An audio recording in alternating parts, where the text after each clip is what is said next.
কি ব্যাপার? আমি বেল দিচ্ছি আর তুমি খুলছো না। আরে আমার নাইট ড্রেস পরা ছিল তো চেঞ্জ করতে একটু লেট হয়ে গেল। তো পড়া ছিল তো কি হয়েছে? আমি এসেছি বলে তোমাকে চেঞ্জ করতে হবে?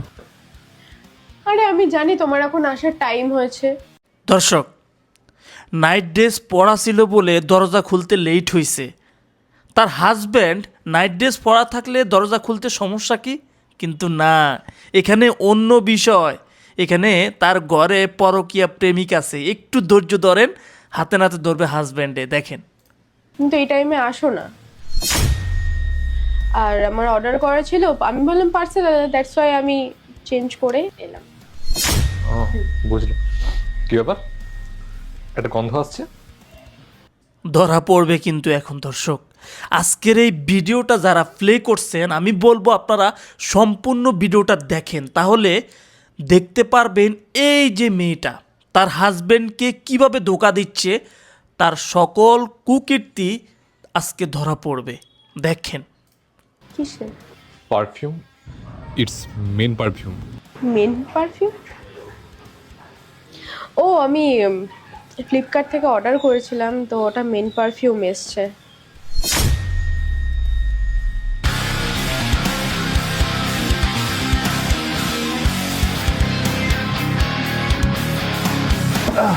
কই, যাও দেখি, নিয়ে এসো তোমার পারফিউমটা দেখি।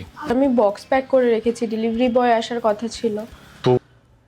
হ্যাঁ, মেয়েটা এখন কথা বলার কোনো কুলু পাচ্ছে না, সে খুব ভয় পাচ্ছে। কিছুক্ষণ পর তার পরকীয়া প্রেমিক, তার হাজবেন্ড যে ধরে ফেলবে সেটার ভয়ে কিন্তু সেই শেষ। ও নিয়ে এসো, এবার দেখি, আমি চেক করে দেখি কেমন নিয়ে এসেছি পারফিউমটা। আরে ছাড়ো তো পারফিউমের কথা। এক কাজ করো, তুমি বসো, আমি তোমার জন্য কফি বানিয়ে নিয়ে আসছি। থাক, আর দরকার নেই, আর জল দিয়ে লাভ নেই। আমি সব বুঝে গেছি, আমি সব জানি যে ঘরের মধ্যে শুধু আমরা দুজন নই, আরো একজন আছে। আরে তুমি কি বলছো? আমি আর তুমি ছাড়া এই হ্যাঁ, তুমি কি বলছো? আমি আর তুমি ছাড়া এই ঘরের ভিতরে তো অন্য কেউ নাই। তার তার স্বামীকে সে বোকা বানানোর ট্রাই করতেছে। দর্শক, আপনারা দেখতে থাকুন তার স্বামী কিভাবে তাকে হাতে নাতে ধরে। বাড়িতে কে থাকবে? আচ্ছা, তাই নাকি? দেখো, আমি সব জানি, আমি সব বুঝে গেছি যে ঘরের মধ্যে আরো একজন আছে। ওকে ডাকো, ডাকো ওকে। আরে কেউ নেই বাড়িতে। আছে, একজন আছে, আর এই স্মেলটা ওর গা থেকেই বেরোচ্ছে। এখন আমি জানি। ভাই, বেরিয়ে আয়। কি হয় দেখেন। আমি জানি যে তুই এখানেই আছিস। হ্যাঁ হ্যাঁ, ভালো এটাই হবে যে তুই বেরিয়ে আসবি। তা না হলে আমাকে আবার ফোন টোন করতে হবে, একে ওকে ফোন করতে হবে, মারটার খেয়ে মরবি, এক্ষুনি পুলিশ আসবে, অবশ্যই। তখন তো সমস্যা হয়ে যাবে। বেরো। এই তো, এই তো সে পরকীয়া প্রেমিক। যখন ভয় লাগাইছে যে তুমি বের হয়ে আসো, না হলে আমি লোকজন কল করলে তারা এসে কিন্তু তোমার ফিটের চামড়া রাখবে না। তাই ভালোই ভালোই বলতেছি, তুমি যেখানে লুকিয়ে আসো বের হয়ে চলে আসো। বের হয়েছে এই যে জানোয়ার।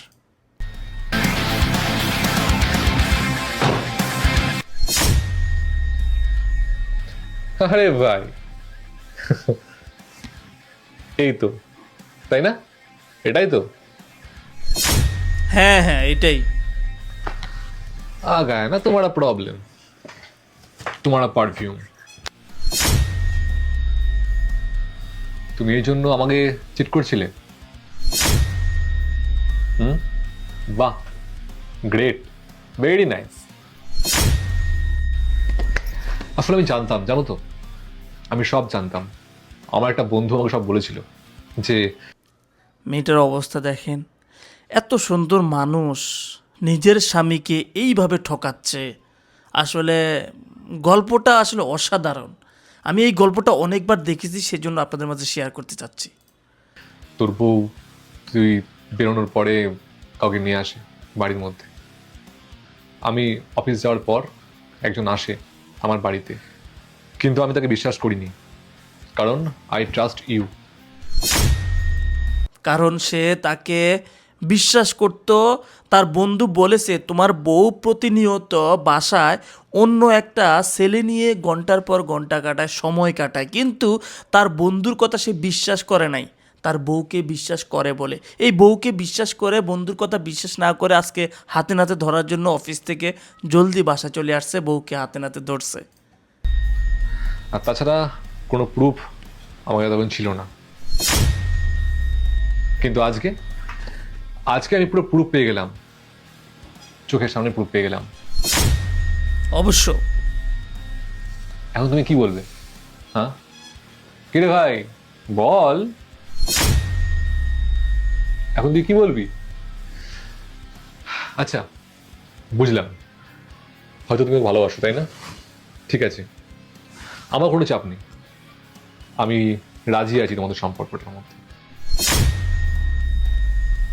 এক কাজ করো, আমাকে তুমি ডিভোর্স দিয়ে দাও আর ওকে বিয়ে করে নাও।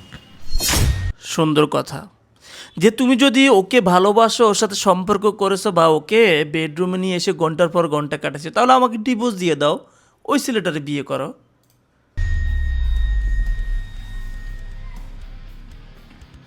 যা ভাই, ওকে নিয়ে যা, গিয়ে বিয়ে করে নে।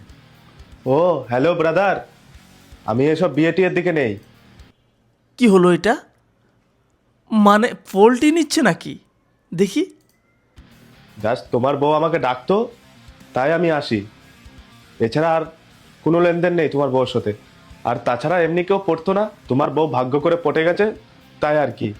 বিয়েটি আমি করতে পারবো না। আর তাছাড়া আমার বিয়ে বাড়িতেই ঠিক করে দিয়েছে। আমি আসছি, তোমাদের ঘরের সংসার তোমরা সামলাও। বুঝতে পারছেন?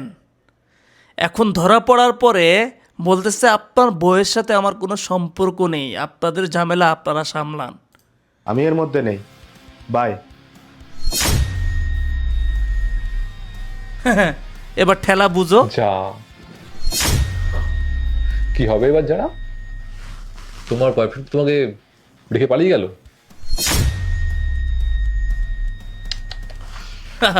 কি হবে এখন? সব পুরো ফিনিশড হয়ে গেল। এত ভালোবাসা, এত প্রেম, সব শেষ হয়ে গেল সব নিমিষে। 1 মিনিটের মধ্যে। এটা আমি আশা করিনি, আই থিঙ্ক তুমিও না। এনিওয়ে, যাও, এখন তোমার কাছে দুটো রাস্তা আছে। এক, একে মানানো, আর না হলে বাড়িতে গিয়ে বাবা মাকে মানানো। খুব সুন্দর কথা, তার হাজবেন্ডের কথাগুলো খুব ভালো লাগছে। দেখো তুমি কি করবে, একে মানাবে, একে মানিয়ে বিয়ে করবে, নাকি বাড়িতে গিয়ে বাবা মাকে মানিয়ে আরেকটা বিয়ে করবে। বাট এখানে তোমার কোনো জায়গা নেই।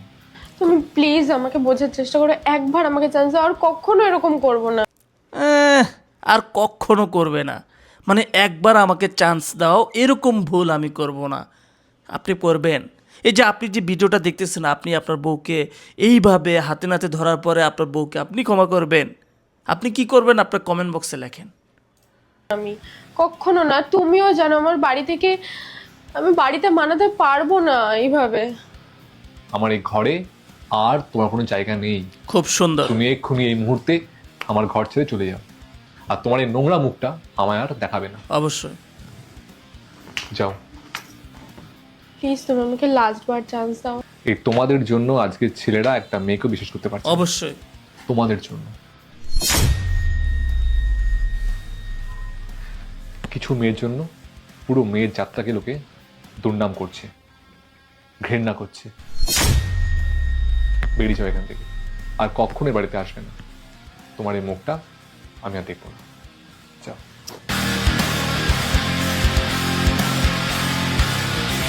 উচিত কাজ হয়েছে। আপনারা কমেন্ট করে জানান কেমন হয়েছে তার কাজ। মানুষকে ধোকা দিলে, আঘাত দিলে ভগবান ভাইয়ের কখনো কথাগুলো তার একটু কখনো ভালো শোনেন। করে না। আজ কাউকে তুমি ধোকা দিলে, আঘাত দিলে, কষ্ট দিলে, একদিন তুমিও আঘাত পাবে। দর্শক, ভিডিওটা আপনারা শুরু থেকে শেষ পর্যন্ত দেখেছেন। এই ভাইয়ের কথাগুলো আপনারা শুরু থেকে শেষ পর্যন্ত শুনছেন। ভাই যে কাজটা করেছে আপনাদের কাছে কেমন লাগছে আপনারা কমেন্ট করে জানান। কারণ উনি ওনার এই যে সুন্দরী স্ত্রীটাকে উচিত শিক্ষা দিয়েছে। এরকম অনেক ঘটনা ঘটতেছে যেগুলো গল্প না, বাস্তবে হ্যাঁ, এটা একটা গল্প, কিন্তু এরকম বাস্তবে অনেক ঘটনা ঘটতেছে যেগুলো আমাদের চোখের সামনে আসে না। তো দর্শক, এরকম অনেক গল্প আমি আমার এই চ্যানেলের মাধ্যমে আপলোড করব। আপনারা প্রতিনিয়ত আমাদের সেই ভালো ভালো গল্পগুলো দেখবেন এবং আমাদের এই চ্যানেলটা সাবস্ক্রাইব করে রাখবেন, কারণ যদি সাবস্ক্রাইব না করেন নতুন ভিডিও পাবেন না। তো ভালো থাকবেন, সুস্থ থাকবেন। আমি সাজ্জাদ বিদায় নিচ্ছি। আল্লাহ হাফেজ।